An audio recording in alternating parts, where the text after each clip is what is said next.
Desde afuera es un podcast en el que colombianas que han sido obligadas a irse del país reflexionan a partir de sus experiencias en el exilio.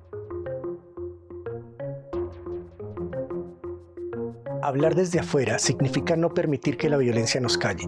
Significa alzar la voz más alto para que nos escuchen desde afuera.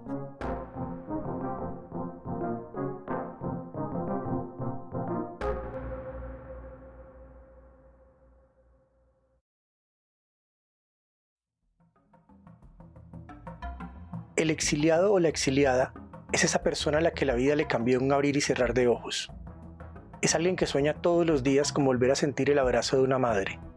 Alguien que anhela reencontrarse con los suyos y escuchar de nuevo un te quiero en su propio idioma.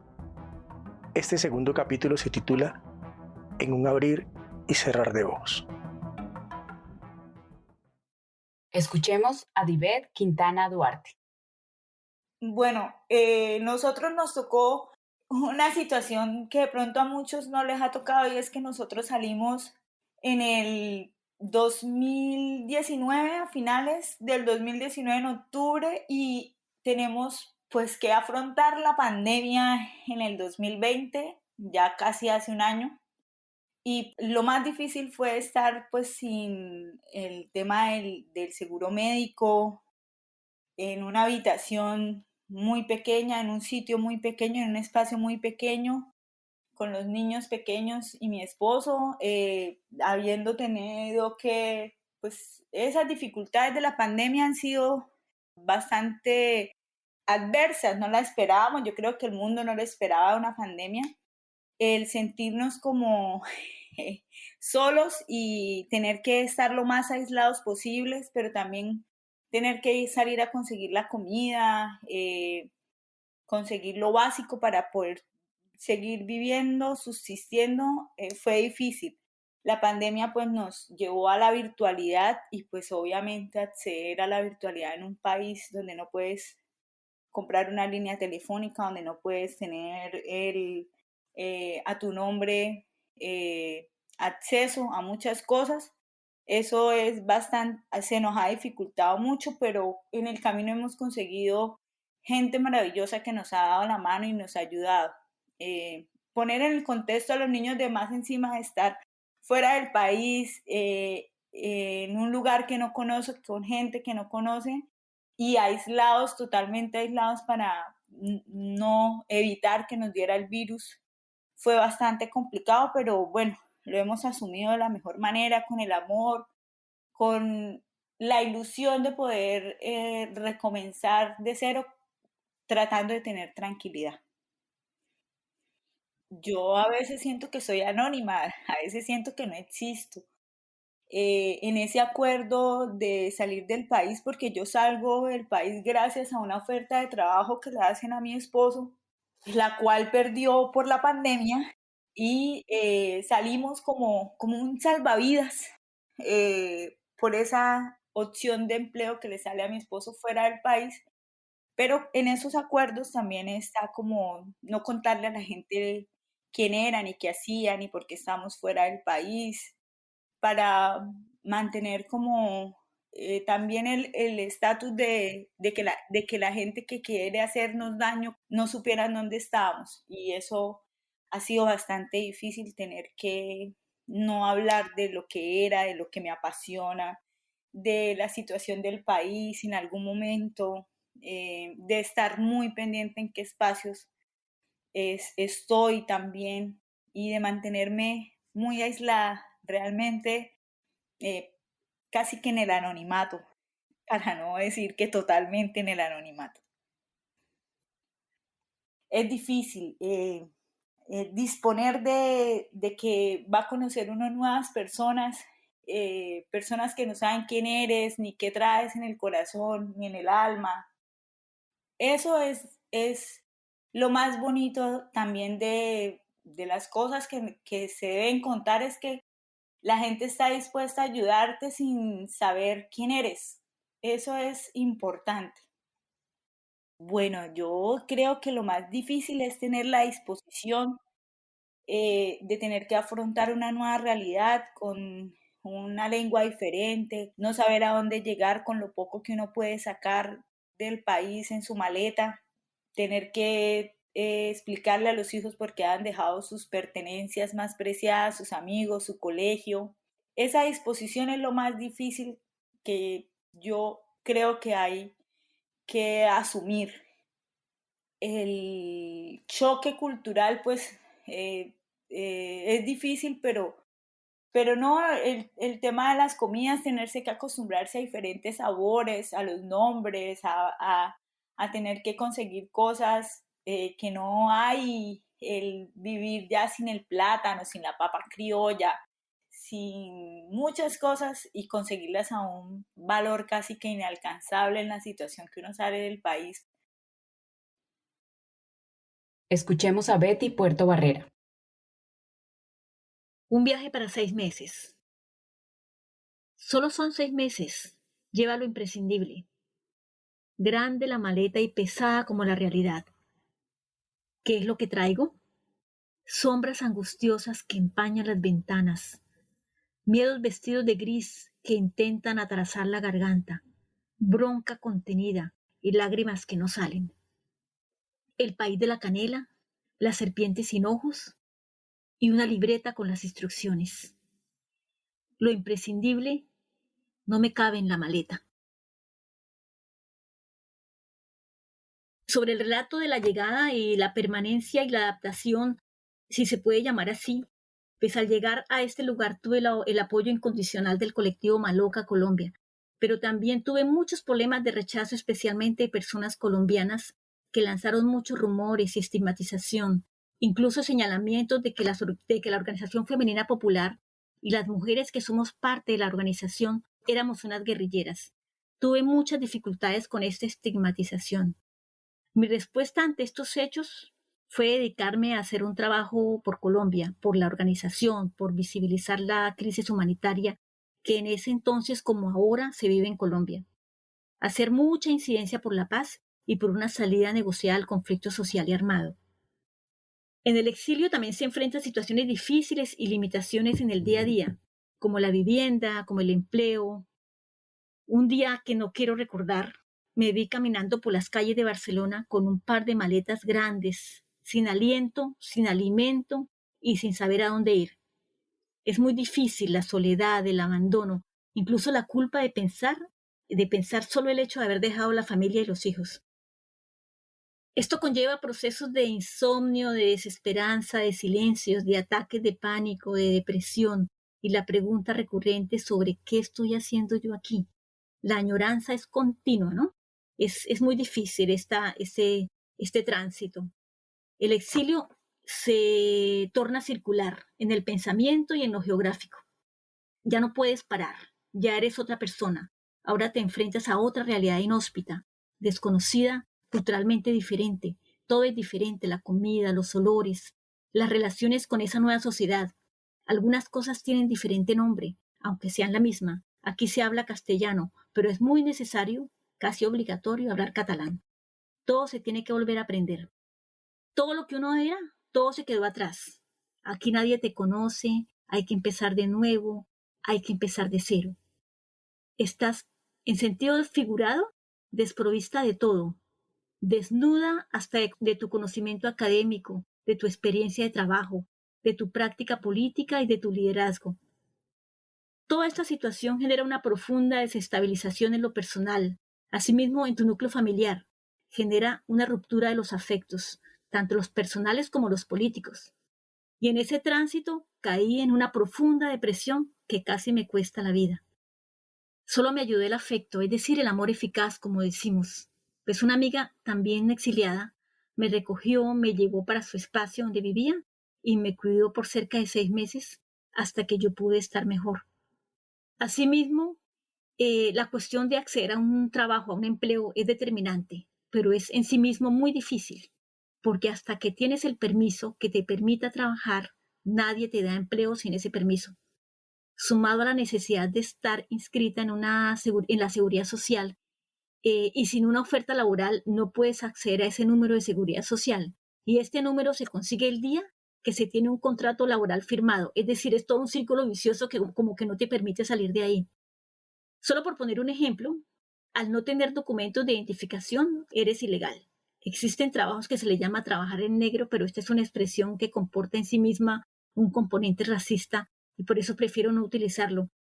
Bueno, quería decir que me conseguí un trabajo de esos para cuidar niños con discapacidad severa y que habían vivido maltrato familiar. Al presentarme al trabajo, la persona que me aceptó sin el bendito documento de identidad y sin el número de seguridad social, me llamó aparte y me dijo: aquí no puedes andar diciendo que eres profesional o psicóloga, no lo digas jamás. Como eres inmigrante, es mejor que te quedes muy callada, porque puedes tener problemas de relación con las demás mujeres. Porque todas las demás mujeres pueden dejar de hablarte, estarás apartada, no conviene que lo digas. Para mí eso fue tremendamente sorpresivo, yo no me lo podía creer, pero también fue profundamente agresivo. Yo me fui a trabajar al lugar asignado. Bueno, trabajé solamente como por unos 4 o 5 meses y luego me fui, pero aún hoy me cuestiono sobre esas formas que te obligan a negar incluso lo que tú no eres. Todo esto se podría evitar si existiera una política de refugio y exilio en armonía con los principios de los derechos humanos y con enfoque de género, con un sistema efectivo de implementación. Ya había comentado que una queda desprovista de todo conocimiento y experiencia laboral. Toca empezar de cero, probar que una sí sabe, entrar a abrirse el espacio, demostrar. Y en ese tránsito, la homologación de los títulos universitarios es muy importante. Pero la homologación es un proceso largo, lento y costoso. Es muy complicado también la homologación. Otro punto que es muy importante resaltar es el hecho de las expresiones de racismo que son cada día evidentes. Están presentes en la calle, en las tiendas, en el ascensor, en el parque, cuando sales a respirar un poco de aire, en el metro. No en pocas ocasiones he escuchado expresiones como de fuera vendrán quienes de tu casa te sacarán, o vete a tu país, sudaca de mierda. Todas estas son expresiones que parten desde la ignorancia, ¿no? Yo personalmente he sido objeto de este tipo de agresiones, pero también he conocido agresiones físicas, maltrato, incluso asesinato de mujeres por condiciones de xenofobia y racismo. Bueno, y para seguir con el relato, un día cualquiera me llama uno de mis amigos en Colombia y me dice, estando yo aquí, me llama y me dice: mire el correo, te acabo de mandar el listado que está circulando, donde dice que el DAS rechazó los teléfonos. Me fui a mirar y efectivamente en un listado que provenía del DAS estaba en varias ocasiones mi nombre y varios de mis números de teléfono que había usado, incluso el fijo de mi casa en Bogotá y el fijo de mis padres. Pero con la sumatoria de situaciones, incluía las expresiones de vete a tu país, etc., continué la trayectoria del exilio, prácticamente sin querer. Uno no toma esa decisión, son las circunstancias las que a uno lo arrastran.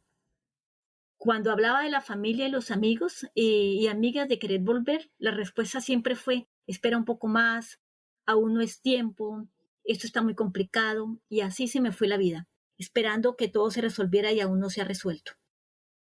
En esa decisión de no decaer, en la decisión por recuperar mi liderazgo, por aceptar estar en este lugar al que no puede venir, en este lugar en el que uno está con el cuerpo aquí pero con el alma allá, en esa decisión de sacudirme y continuar para no morir o para no dejarme anidar la tristeza, poco a poco me fui metiendo en los acontecimientos y acciones que sucedían en esta sociedad.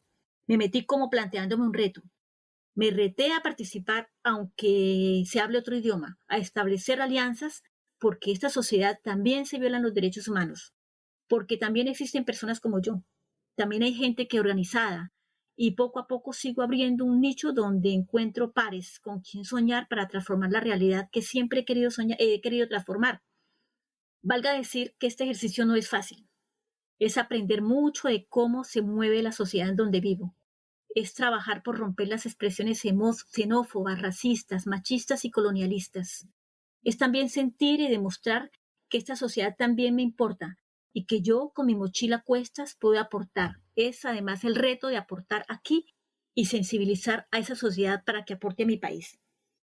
Creo que ese ejercicio me fue poco a poco curando el alma, y hoy, aunque sienta que estoy dividida, también siento que esta sociedad me ha aportado en aprendizajes culturales, en otras formas de hacer y de ver el mundo.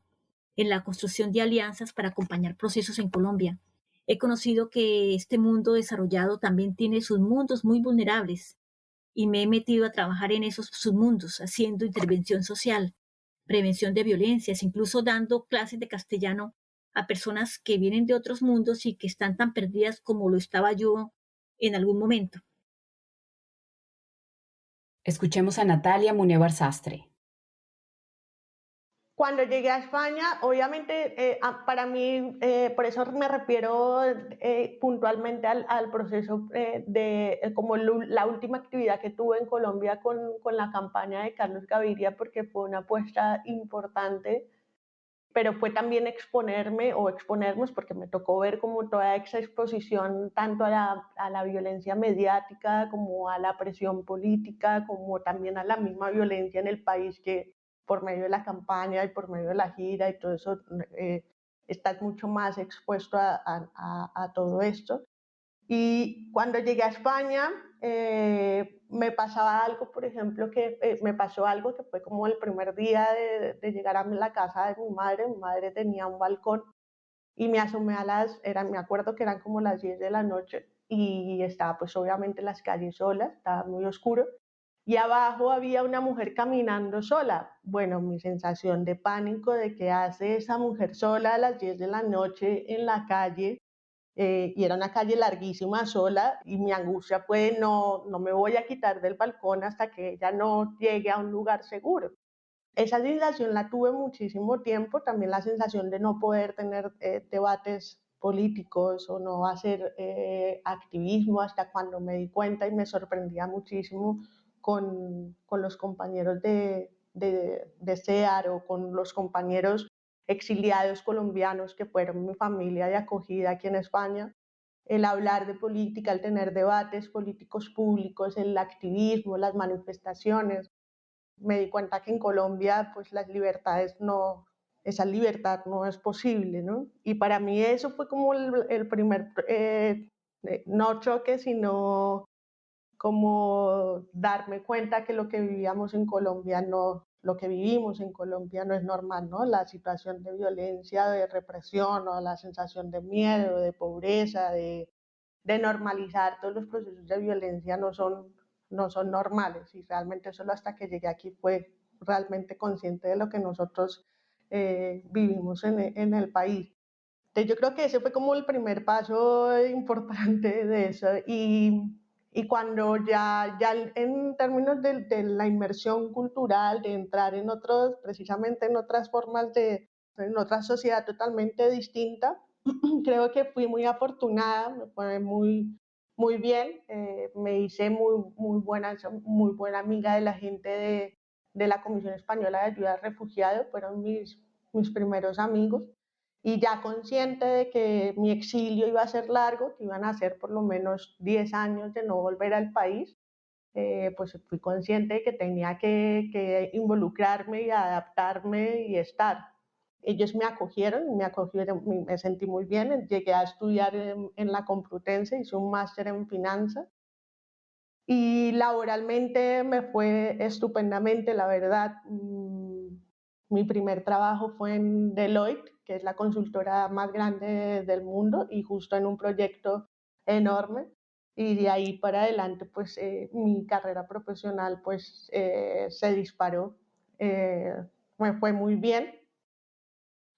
Siempre mantuve obviamente el contacto con Colombia, pero en términos de, ahora voy a esto, pero por ahora como el proceso de lo que me tocó aquí, bien, hubo una cuestión muy importante también, además de marcar la diferencia de lo que es la sociedad o el vivir en Colombia y verla desde afuera y adaptarme a la sociedad española.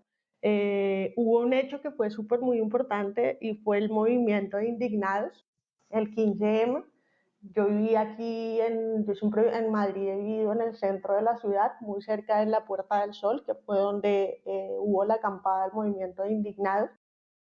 Y para mí ese momento fue totalmente revolucionario porque fue la capacidad de llevar el debate político a la calle, ¿no? De hablarlo con la gente y de hacer una apuesta real de que las cosas podían cambiar y que podíamos soñar con lo que queríamos, ¿no? Cómo queríamos la educación, cómo queríamos la sanidad, cómo queríamos nuestra economía, cómo queríamos hacer política en general. Y allí me topé con el grupo que trabajaba todo el tema de las migraciones, los derechos de las migrantes, de las personas migrantes. Y ahí fue que yo me involucré totalmente en el activismo español. Inicialmente en el movimiento de indignados me empecé a militar con temas de economía, porque soy numerito, por eso estudié finanzas, en temas de economía y política, pero ya encontré las migraciones y me di cuenta que yo tenía que estar allí. Pasa con la militancia en el exterior de los colombianos, que somos muy activos con la colombianidad aquí, como la denuncia de lo que sucede en Colombia, pero normalmente lo que hacemos aquí es muy difícil que tenga repercusiones en Colombia, ¿sabes? Que tenga un impacto real en lo que sucede en Colombia. Me di cuenta que si quería trabajar realmente por la colombianidad aquí, tenía que hacerlo desde las migraciones. Si los colombianos aquí estaban en situaciones de vulnerabilidad porque no tenían documentación, porque no tenían acceso a la sanidad, precisamente porque no tenían documentación, porque no tenían papeles, o porque no tenían acceso a trabajo, o, ¿sabes? Normalmente los migrantes, pues obviamente son como las últimas personas en la escala social, y los colombianos son, en los últimos 20 años aquí en España, están entre los 5 primeros países con mayor población migrante aquí en España. O sea, somos muchísimos colombianos aquí en España. Y no todos, obviamente, son exiliados, por lo cual mi compromiso se trasladó mucho más a la lucha de las migraciones, sin abandonar la lucha de la colombianidad. Sentí que podía tener más efecto hacerlo desde ahí. Y desde ese momento, pues, milito en un montón de colectivos, y por eso me hice una red de amigos y compañeros, afortunadamente maravillosa aquí en España. Uno de los colectivos con los que más fuerte milito es con la plataforma de la Auditoría Ciudadana de la Deuda. Desde ahí es que yo reivindico precisamente todo el rechazo a la deuda y al Fondo Monetario Internacional y a cómo tiene sometidos nuestros países en el sur. También milito por la plataforma por la justicia fiscal. Milito en el sindicato en temas de migraciones, milito en el sindicato de manteros de Madrid, que es posiblemente uno de los colectivos de migraciones más fuerte que hay en el país. Y milito en las migraciones, en el Comité de Migrantes Antirracistas del Movimiento Feminista Español. Y bueno, milito en un montón de plataformas, pero creo que esas son con las que más afecto, con las que más compromiso tengo, y con las que arrastro desde ese movimiento, desde el 15M. Y obviamente pues desde allí salió Podemos, el partido político español, y todas las personas, cuando Podemos decidió dar el salto a lo institucional, pues todas esas personas que hicieron esa apuesta política, pues todos eran o mis vecinos o mis compañeros de acampada o mis compañeros de la comisión de economía, sabes, que todos eran compañeros del movimiento de indignados. Entonces, pues eso, también tuve la posibilidad de trabajar con Podemos y dar ese paso, de romper ese tablero bipartidista en España, y hacer una apuesta también desde ahí por la defensa de los derechos humanos y las migraciones, porque además esa era mi apuesta, o es mi apuesta.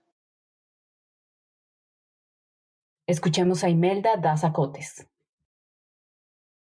Así viajé a Suecia, llegué el 26 de septiembre de 1989, era otoño, la llegada allí fue impactante porque es un paisaje que uno no conoce para nada. Yo no conocía para nada un paisaje otoñal en una ciudad muy linda, sí, todo muy lindo en aquel país, pero impacta porque mis hijos al bajar del avión no hacían sino llorar y preguntarme por qué estábamos allí, porque ¿Cuándo íbamos para la casa? Me decían.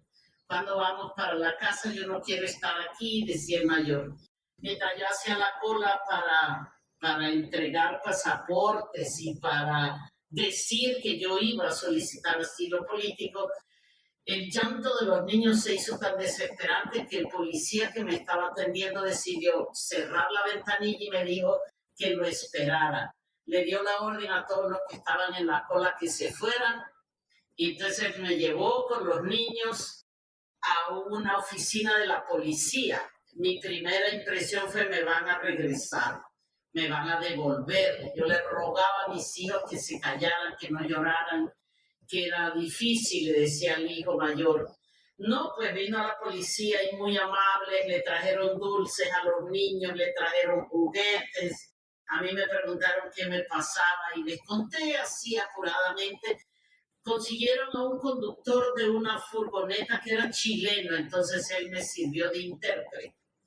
Y pude explicar por qué iba a Suecia y hice la solicitud formal de asilo político. Me hicieron llenar un formulario en español y me dijeron que esperara un rato mientras venía un vehículo que me iba a llevar a un campamento para refugiados. Cuando le dicen a uno campamento, piensa que son unas carpas, ¿no? Algo así. No, pues nos llevaron a un hotel. Un campamento es un sitio donde hay todos los servicios para la gente que llega en solicitud de protección. Ahí nos alojaron en un apartamento con toda la dotación, todo lo indispensable. Había puesto de salud, restaurante, parques, de todo, de todo. Ahí estuvimos hasta 15 días después. Me hicieron una entrevista tan larga que duró 2 días. Me averiguaron absolutamente todo mi historial político en Colombia, mucho sobre Colombia, sabían muy poco. Las preguntas más frecuentes tenían que ver con narcotráfico, es lo que más se sabe de Colombia. Se sorprendieron cuando les dije que yo ni siquiera conocía la cocaína, que nunca había tenido curiosidad por mirar eso, y que sí, pues que era una actividad aquí muy frecuente, pero que yo no la conocía para nada. Ahí me pidieron quedarnos hasta finales de octubre, cuando me preguntaron a qué ciudad de Suecia quería, en qué ciudad quería ubicarme. Yo pedí que me mandaran a la ciudad donde vivían los únicos amigos colombianos que tenía allá en Suecia y que me habían orientado para irme allá. En esta ocasión yo sí llevaba muchísimos recortes de prensa, muchísimos documentos, fotografías y demás que demostraban mi actividad política aquí. Esa ciudad fue Nässjö, al sur de Suecia. Allí vivían Froilán Rivera y Vicky Reyes, mis amigos que eran líderes de la ANUC aquí en Colombia y se habían asilado allá por cuenta del caso Gloria Lara. Así fuimos entonces a vivir a esa pequeña población. Ahí estuvimos hasta finales de diciembre. En diciembre ya me dijeron que me asignaban vivienda en una ciudad cercana, definitiva. Esa fue ya la residencia definitiva. Ahí me instalé con mi sobrina y mis 3 hijos. Y ahí llegó un poco después, meses después, llegó Flavio. Y pues la familia empezó ya la vida normal, entre comillas, porque era una normalidad dentro de muchas rarezas y de muchas diferencias de todo tipo. Para mí no era solo la diferencia entre Colombia en general y Suecia. Para mí eso significaba era la salida del Caribe, que es todavía más impactante, de una región con 12 horas de sol, 365 días al año, y llegar a aquella penumbra. Yo llegué en otoño y enseguida el invierno, la oscuridad total, la falta de luz. A eso no me acostumbré jamás. El trasplante así sorpresivo a una tierra nueva que uno a veces ni siquiera se ha imaginado, lo somete a uno a presiones enormes. Son muchos, muchos los retos, los desafíos.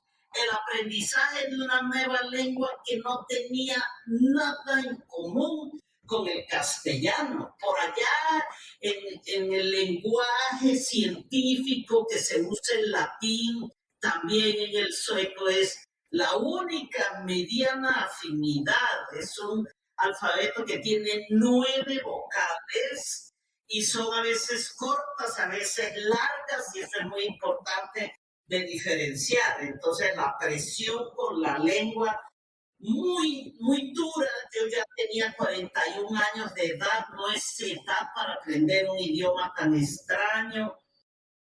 La adopción de nuevas costumbres, eso de no poder uno mirarse cara a cara con un pasajero en el tren o en el bus, eso es mal visto. Uno no le debe mirar los ojos a otra persona. A mí me tomó mucho tiempo aprender eso y aceptar eso. El manejo de nuevos códigos de conducta, que ellos no se abrazan, escasamente dan la mano y en muy pocos casos.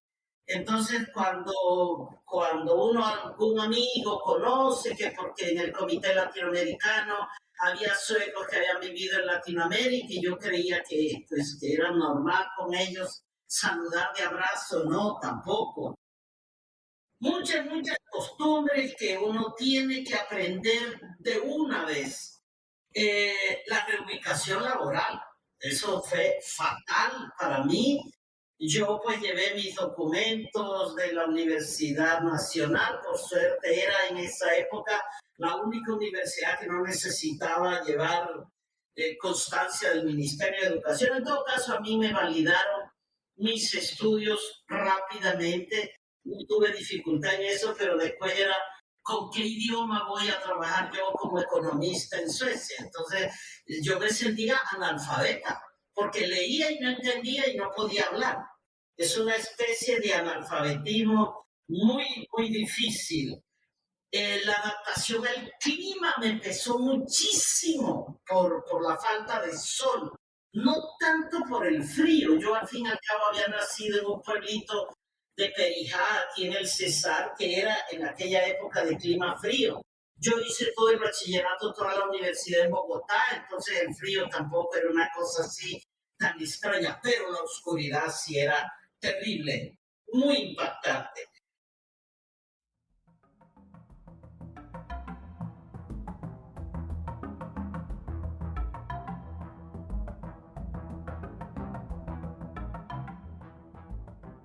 En el siguiente capítulo, nuestras invitadas nos contarán cómo han logrado seguir conectadas a Colombia.